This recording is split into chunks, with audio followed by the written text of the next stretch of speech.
Montréal le 28 mars 2020.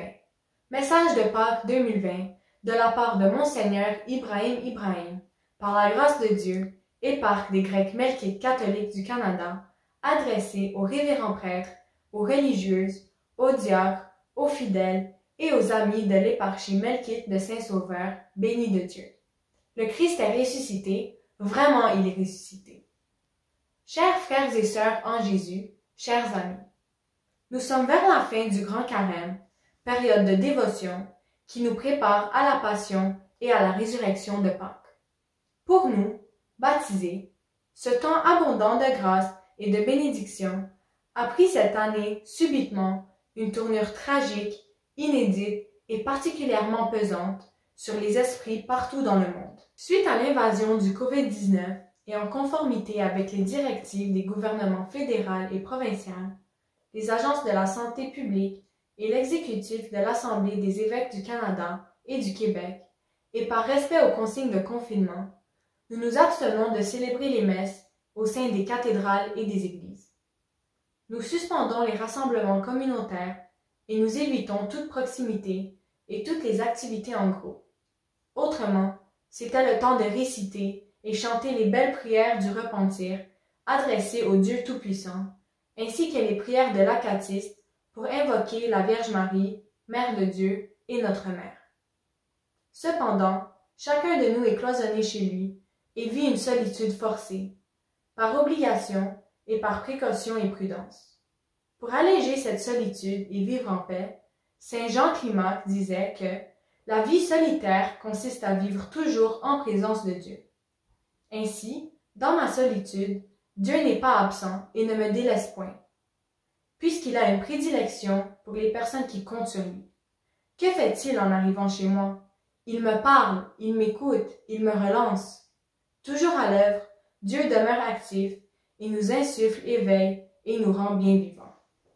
En effet, dans nos traditions, tout ermite choisit la solitude pour contempler Dieu, pour entendre sa voix et pour parler avec lui.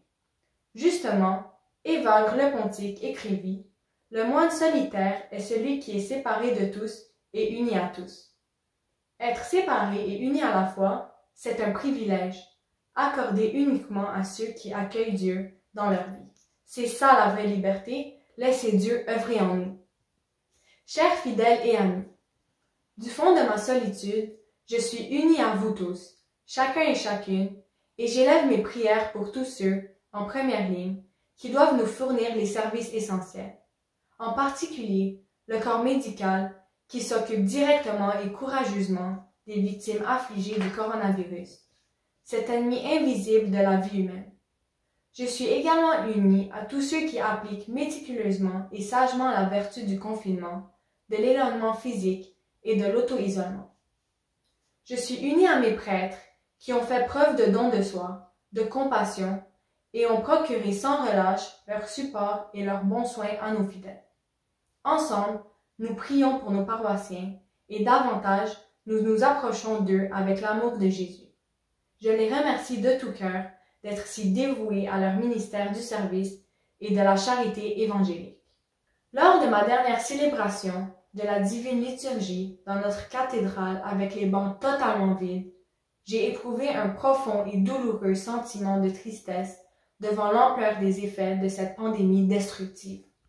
La journée du 27 mars 2020, durant sa bénédiction extraordinaire, Urbi et Torbi, solitaire sur la place Saint-Pierre, nous écoutions sa sainteté le pape François, qui priait avec ferveur. Depuis des semaines, la nuit semble tomber. D'épaisses ténèbres couvrent nos places, nos routes et nos villes.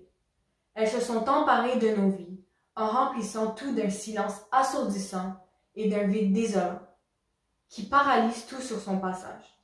Cela se sent dans l'air, cela se ressent dans les gestes, les regards le disent. Nous nous retrouvons apeurés et perdus. Le Saint-Père continue. Nous ne nous sommes pas arrêtés face au rappel du Seigneur. Nous ne nous sommes pas réveillés face à des guerres et à des injustices planétaires. Nous n'avons pas écouté le cri des pauvres et celui de notre planète gravement malade. Nous avons continué notre route, imperturbable, en pensant rester toujours sains dans un monde malade. Maintenant, alors que nous sommes dans une mer agitée, nous t'implorons. Réveille-toi, Seigneur. Tu nous demandes de ne pas avoir peur, mais notre foi est faible, nous sommes craintifs. Mais toi, Seigneur, ne nous laisse pas à la merci de la tempête. Encore, n'ayez pas peur. Et nous, avec Pierre, nous nous déchargeons sur toi de tous nos soucis, car tu prends soin de nous. Mes bien-aimés dans le Christ, comme l'a dit le pape François, nous sommes craintifs. Faire l'expérience de la peur dans des moments similaires est propre à l'humain. Le contraire serait de laisser la peur et l'exaspération prendre contrôle de nos vies. Pour nous, les baptisés, la foi, la confiance et l'espérance nous affranchissent de la peur. N'ayez pas peur. Jésus est avec nous dans l'œil de la tempête. Il est celui à qui nous crions avec le psalmiste. Même si je marche dans la vallée de l'ombre de la mort, je ne craindrai aucun mal, car tu es avec moi. Ta canne et ton bâton me réconfortent. Le Seigneur fait sa part, et il nous incombe de faire notre part, celle de savoir vivre sa foi en un temps de péril. Bien évidemment, suivre sagement et respectueusement les directives sécuritaires, tout en ayant toujours à l'esprit le recours à Dieu, notre Saint Sauveur, qui ne nous abandonne jamais et qui nous protège chaque fois qu'on fait appel à lui, avec une grande confiance. Chers amis, dans cette période difficile, je vous invite avec insistance et bienveillance de prendre le temps de prier ensemble, demander pardon à Dieu pour les erreurs, contre lui, contre le prochain et contre nous-mêmes. Surtout, suppliez Dieu de bénir les scientifiques qui se consacrent pour trouver les médicaments et les vaccins afin de faire disparaître ce virus destructeur qui fait beaucoup de ravages, de guérir ceux qui en sont atteints et en même temps de lui dire notre gratitude. J'aimerais aussi vous proposer qu'étant donné que les membres de notre famille sont rassemblés, jeunes et moins jeunes, au lieu de rester fixés devant la télévision ou sur le téléphone cellulaire, de prendre le temps d'échanger entre nous et de partager de bons vieux souvenirs de notre résilience durant les épreuves passées. C'est une manière pour nous de resserrer davantage notre solidarité familiale. D'autre part, rappelez-vous les Écritures. Car là où 2 ou 3 sont assemblés en mon nom, je suis au milieu d'eux.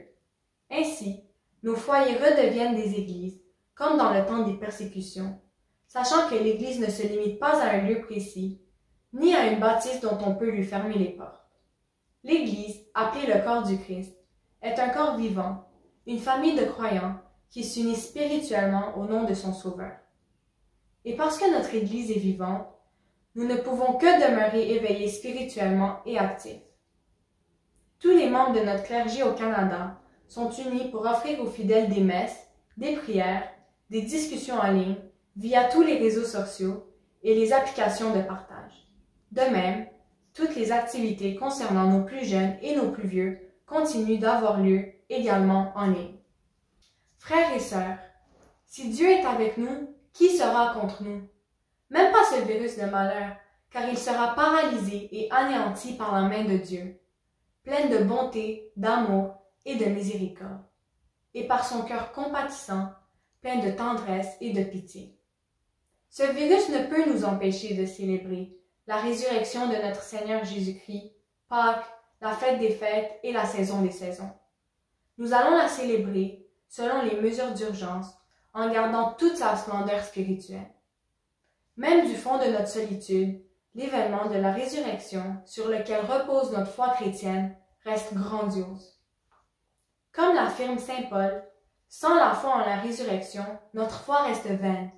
Cette foi nous amène à un changement authentique et radical qui nous fait passer, nous les pécheurs, de l'état de l'esclavage, de la souffrance et de la mort à l'état de la filiation, de la résurrection et du salut, qui sont les fruits de la grâce de la résurrection du Christ.